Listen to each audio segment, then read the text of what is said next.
Hey everyone, my name is Danilo Petrovic. I'm Ilya Marchenko. I'm Denis Kudla. I'm Evgeny Donskoy. I'm Henry Laaksonen. I'm Peter Torebko, and you're listening to the Game to Love podcast.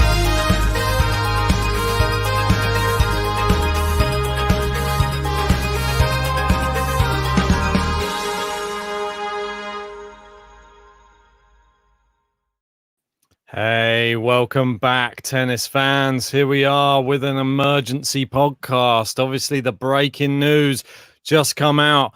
Rafael Nadal has now withdrawn from Wimbledon and the Tokyo Olympics. We're here to give you our honest reaction on this quite devastating news, if I'm honest. It's thrown the tennis world into disarray, I think, this announcement. Yeah, there's some people saying they expected it. I think I was hinting it at a few of the podcasts. I remember talking about what he said after the big defeat against Djokovic and how he reacted to it, saying how, well, let's see what the next few weeks sort of brings. But if I'm honest, I never thought it would actually happen. I was more just saying it, sort of playing devil's advocate at the time, thinking it's a possibility, and he was always hinting at it. But the overall emotion for me, mate, is just I'm gutted. I'm absolutely gutted.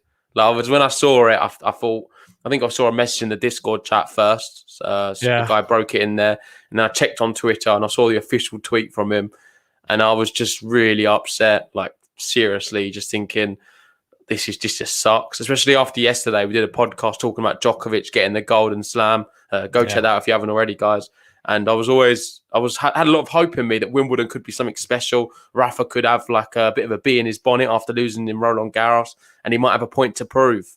And when you're looking at the grass court season, it's a short one, as we know, and there's not many players who have experience.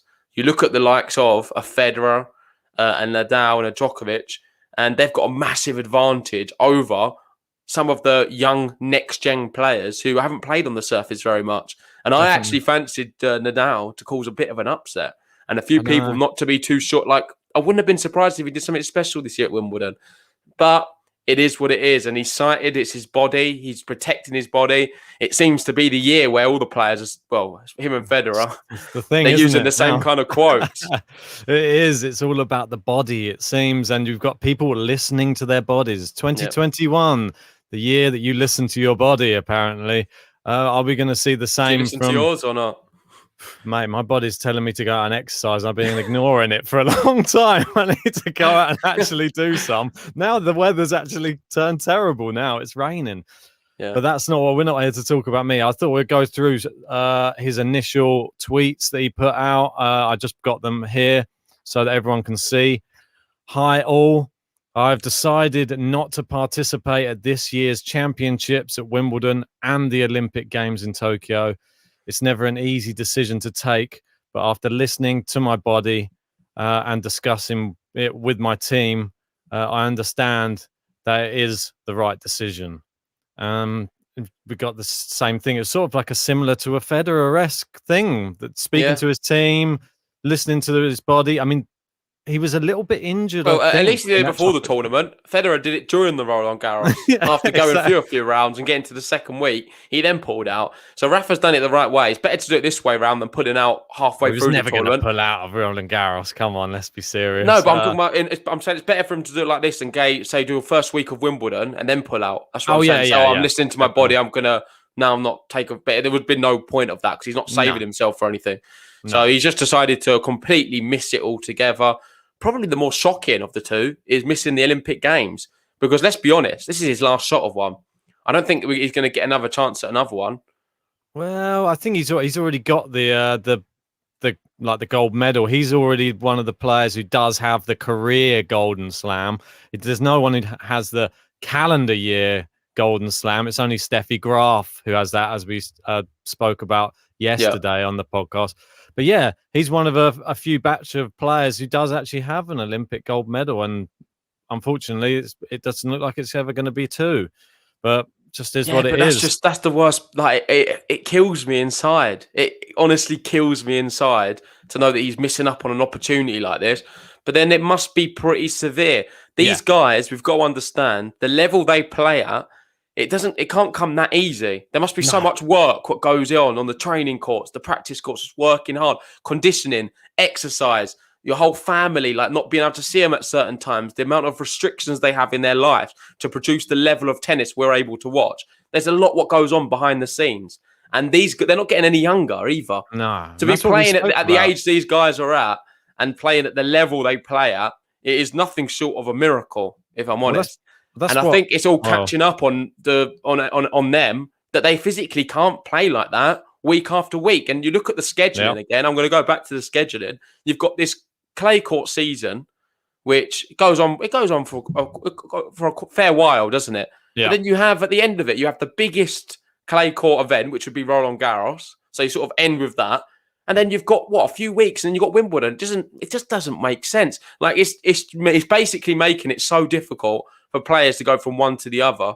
And I think that's why you look at someone like Novak Djokovic. I know the podcast isn't about Djokovic, but you've got to talk about him because he's probably going to be rubbing his hands together now. And you look at him and what he achieves and what he does from event to event, and it's nothing short of absolutely remarkable. I know he's a bit younger than Rafa and Federer. Maybe when he's their age, it could be a bit more difficult. But it's regardless of that, he still produces the highest of levels in tennis, and then he's able to go the next week and play on a different surface and still be a big favourite and demolish. Let's be honest, demolish a lot of the field. Well, mate, I think it's just a credit to Novak Djokovic of how good a condition his body is in, and I think it's the other players. It's taken a toll. Rafa, I've sort of read someone in the Discord said it earlier, and I totally agree. One of Rafa's biggest adversaries in his career has been against injuries rather than against his opponents, because he's had to come back from multiple bad injuries in his career, and his game style is so intense and it's so power heavy and so much whip and so much torque on your body. It's going to take a toll on you. He has long rally. I think Novak Djokovic's style, he has long rallies, but his body seems to be more flexible, more like supple. I think that's the word. It just seems he has more longevity in a sport. He's had his injuries, but they're not been.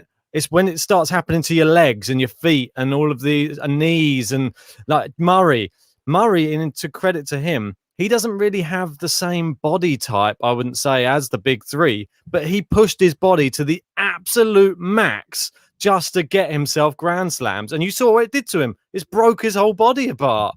And that is the level you have to go to win Grand Slams, unfortunately, and especially to knock the big three off. But I think it's credit to Djokovic, like you said. But Rafael Nadal, he knows his body better than everyone. His team knows his body. And unfortunately, his body's taken a bit of a battering, as you saw in that semi-final. His feet were in a lot of problems. So just clarify the three ages of these three big three, because I know you know it. I'm going to probably miss out. 39, obviously Federer, he'll be 40 this year. Rafael Nadal just turned 35. And Novak Djokovic, I believe he's 34 or 33. Is that right? I always get his one wrong because I'm always so surprised by his actual age. He's 34.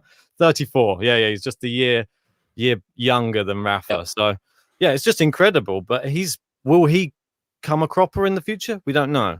But he seems to have a style of play, Djokovic, which is more conducive to keeping the ball in play, that type of thing. Not as torque heavy on his body, I don't think, than people like Rafa. And Roger's obviously a lot older, so I think we can't really put him in the same category at the moment. Yeah, and it's I just want to highlight how remarkable it is what they're doing, all of these three. We've got to admire why they're still here, but this one's a tough one to take.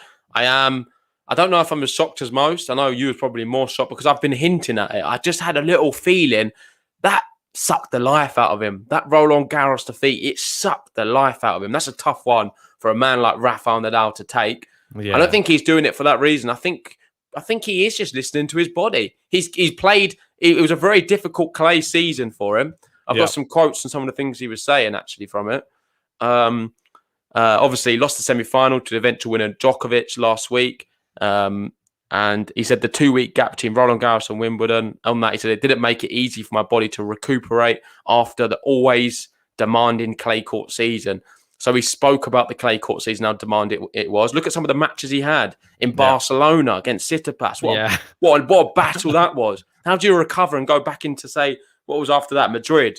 Every match in Barcelona, mate, he was down a set and had to come back in most of his matches. He didn't make it easy for himself, but maybe, like you said, maybe the signs were there early on. There was a more deep-rooted problem with his body catching up with him a little bit, and he was just fighting against it. Mentally, he's so much stronger than his body is.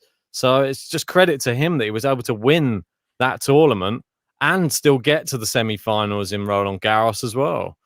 But, mate, I think we should go down a few of his, because he released quite a few tweets here as well. He said, the goal is to prolong my career and continue to do what makes me happy. That is to compete at the highest level and keep fighting for those professional and personal goals at the maximum level of competition.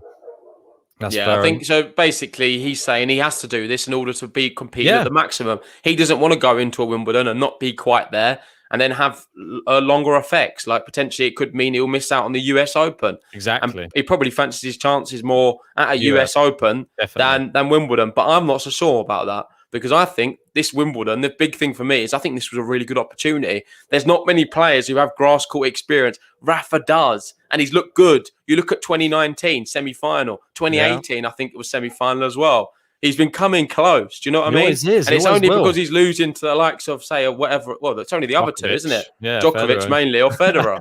And exactly. It's just so sad. I wanted to see him there, like, desperately. And this would have been. It takes a lot from me for Wimbledon. I'm going to be honest. I know you love Wimbledon regardless, but I'm not as excited as I was now. It definitely takes to not see Rafa there at Wimbledon now. I'm not as excited. The Olympics, I'm not excited for that now because he's not there, and it does put a bit of a dampener on it. But one thing I would say is, what an opportunity for Novak Djokovic. It's going to be huge. We've talked about the Golden Slam. He's got his biggest competitor completely out of the next two, so he's got a real good chance, a good shot of it, if he can maintain his level. I think it's going to be tougher than what people make out, and even the way the bookmakers have it, because what we're talking about is a 34-year-old playing tennis week in, week out, moving from place to place, and expected to beat all the younger players and people who are hungry and looking to get maybe their first success. He's had many of them before, but he's got his drive seems to be bigger than all the others who haven't won anything. And he's got a mental aspect and everything, which just makes him kind of unbeatable. But I still think it's going to be tough, because you can only put your body through so much. And we see it at the back end of last year when he lost to, was it Senegal on the hard courts? I know he's just hit world number one. It was off a big high. He's got the record weeks, and it can sort of sneak up on you, a defeat. Someone hits a really good bit of form. They're playing great on the day, and anything is possible, as we know. I think Djokovic, though, I'm not going to jump to sort of a defense of him, but I think now he's realized as well, at this point in his career, he's just about records. I think if there's not a record on the line, or there's not a record to be broken, I don't think he's that interested. And that's my personal opinion. Like that match in He's Vienna, a winner, though, Ben. You can say that. These guys, they don't care. At the end of the day, they want to win everything. An ATP 500, hey, he wouldn't even bother getting out of bed for it these days. It's a Masters 1000 record. Masters 1000 or Grand Slam or ATP finals or weeks at number one or year ends at number one. Those are ones he's getting out of bed for. He wants all the Masters. He wants to be the champion. He wants the ATP finals one. I'm sure he really wants one more of them to get in the lead. And the weeks at number one, he's already got that. But then year ends at number one's the next one. All he needs next is Grand Slams. And if he completes them all this year, that's it. He's nearly got the full set. If he goes to the end of the year, gets the end of the year, the end of year world number ones, and wins the ATP finals, off to the races, mate. You might as well just retire. Retire on a high. He's not retiring anytime soon. No, he won't. And he's going to want to just keep furthering the goalpost at the end of the day. Yeah, exactly. So there's going to be a hungry young guy coming through, maybe like a Tsitsipas or whatever, when the big three aren't there, who's going to want to try and be tracking down all these records the big three are making. I think it's going to be I think it's more or less impossible. But then what do I know in tennis? Anything's possible. Well, and if you just get one dominant figure, they might just dominate it all by themselves and not share it amongst the three of them. Exactly. So that is a possibility as well. I just want to give a shout out to obviously some of the people in the chat. I'm not ignoring you guys. We've got Sam here. Shout out to you, Sam. We know you're a big Rafa fan, and I'm heartbroken for you as well, because I know how much it would have affected your mood today. And all the Rafa fans in the chat, my thoughts are with you, because it's a sad one. It really is devastating. I was gutted when I got it. My stomach sort of dropped. I was just thinking, this is just sad. It's just I wanted to see him so badly. I was already looking at his outfit, the white outfit with the little black Rafa logo. It was all posted on Twitter the other day, and it was just all looking so great and exciting. And the sun's out in the UK. We've had the announcement fans are going to be allowed in the stadium. I saw the picture posted around of when Rafa won it that year with all the Spanish flag and what an amazing photograph that was. We're not going to be seeing it. And we've got Davor here. We know he's a big Cilic fan. Watch out for Cilic now. Yeah, I think so, mate. I think Cilic is hitting a good bit of form. And as a grass courter, there's not many better. So could this be a little avenue for Marin Cilic to cause a big upset? It would be a massive one if he is to. And I think he could go quite far in the tournament. He's kind of my dark horse for the tournament, if I'm honest. Oh, JG gets in early with the dark horse call. I'm not letting you have it. Great. Well, near the end of it if he wins. Well, mate, obviously Wimbledon finalist back in 2017, Cilic. So very, very good person to have in there. They probably won't even be seeded. So great person to have picked. You won't even need to dip into the latter seeds probably to get him in your dark horse selections. Yeah, mate. Well, if I'm waiting to see this week how Andy Murray gets on, because if Murray does well in Queens, imagine if Murray was to win Queens. Imagine if he was to win it. Let's say, and he didn't show any signs of pains, aches, and he came off the court and he said, "I feel in the best I've felt in years." Maybe there's a chance. Maybe the crowd being there. The crowd is back. Wimbledon is back. Maybe Andy Murray can replace Nadal. You're getting carried away. Stop there. You're getting carried away. I know you love Andy Murray, but you've definitely gone far too overboard there. I'm all for it, but it's not going to happen, in my honest opinion. Well, I hope he proves you wrong. Berrettini up today, mate. He beats Berrettini, mate. Berrettini was someone you were saying, he could have a good run at Wimbledon as well. Well, if Murray beats him today... I was the Olympics, sorry. Well, I think he could still have a good run at Wimbledon as well. Yeah, I think so. Yeah, but if Murray beats him today and he's an underdog, 3.4, that'd be a massive result. If he manages to beat Berrettini, mate, I think that some heads will start turning. Mate, I think it's official. You've lost the plot. Let's continue with Rafa's statement. Sport prevention of any kind of excess in my body is a very important factor at this stage of my career in order to try and keep fighting for the highest level of competition and titles. We read that one. Yeah. So I want to send a special message to my fans around the world, to those in the United Kingdom and Japan in particular. The Olympics Games always meant a lot, and they were always a priority as a sports person. I found the spirit that every sports person in the world wants to live. I personally had the chance to live free of them and had the honor to be the flag bearer for my country. He's kind of accepting. He's had the opportunity. He's done three. We're not going to see a fourth. Let's be honest. Come on. I think potentially the next Olympics, if he's still playing by that stage, hopefully he is. I'm going to wish him. I'm wishing no retirement ever. No. So I'm always going to hope he's there in say 2080 with a walking stick. I'm going to be cheering him on regardless. But I think this is his last one. I think he's missed the last opportunity to play at one. That, for me, is a lot more shocking than the whole Wimbledon withdrawal. I kind of had a sneaky feeling in the back of my mind. I said it on, I think, 2 podcasts now. You can have a look at them if you don't believe me. I had a feeling based off what he was saying afterwards. And the Olympics thing hurts a little bit more because I'm more shocked by it. I didn't think he would miss it. Nah, well, it's one of those things. We don't want to see Rafa miss any tennis, but if he comes back and he suddenly gets to the final of the US Open and everybody will forget all about this withdrawal and they will say, well done. What a great call that was. You just imagine if you won the US Open. Everybody would say this was genius. Wow, you just missed your worst slam. If you're a Federer in Wimbledon and everyone was like, let's forget about the whole Roland Garros scenario and pulling out because they won't care about that. And then you have Rafa win US Open. And then you got Djokovic there. The whole Golden Slam's been ripped to shreds. And Federer back. But I think that's not the realistic thing. I think Djokovic now, I think he's a huge favourite. I don't know what odds you're going to get from him at Wimbledon, but I can't see him losing. Probably gone down now for sure. It's probably under evens, I'm sure. Yeah, definitely, mate, for sure. I just think he's got to be in his bonnet this year. He knows when there's records to be set, and now there's people, his main rival, dropping out. I think he's going to be even more driven now. He's going to be so pumped up. He just needs to control his actions. Don't do anything stupid like he did at the US Open. Just be careful along the way, because anything can happen. A little slip here, a little slip there, a little outburst here. This is the year you could win over all of the fans, all tennis fans around the world. Don't spoil it with an outburst or controversy. That's all I'm saying. Yeah. And it's sad. It's another opportunity gone for me. Well, I won't be able to see Rafa in person at a Grand Slam, because I was hoping to potentially get some tickets for Wimbledon and maybe go one of the days.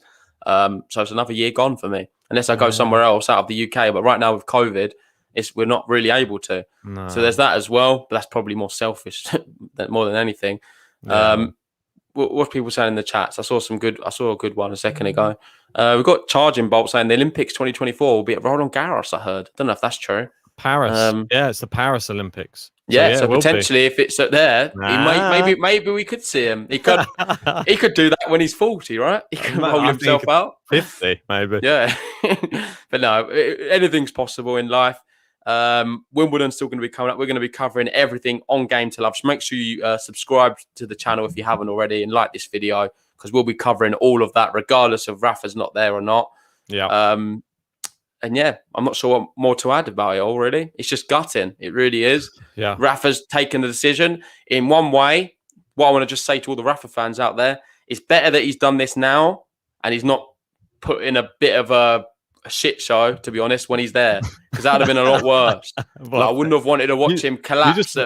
You wanted to say pull a Federer. Come on, that's what you wanted to say. Well, I just don't want to say... Yeah, pull a Federer number one. And then I also didn't want to see him go there and just not being able to compete and suffering with the serve and the joints and being his ultimate competitive nature, because we know how competitive he is. If he's not being able to play at 100%, it's hard for Rafa fans to take to watching him sort of go through the motions and struggle. I didn't really want to see that.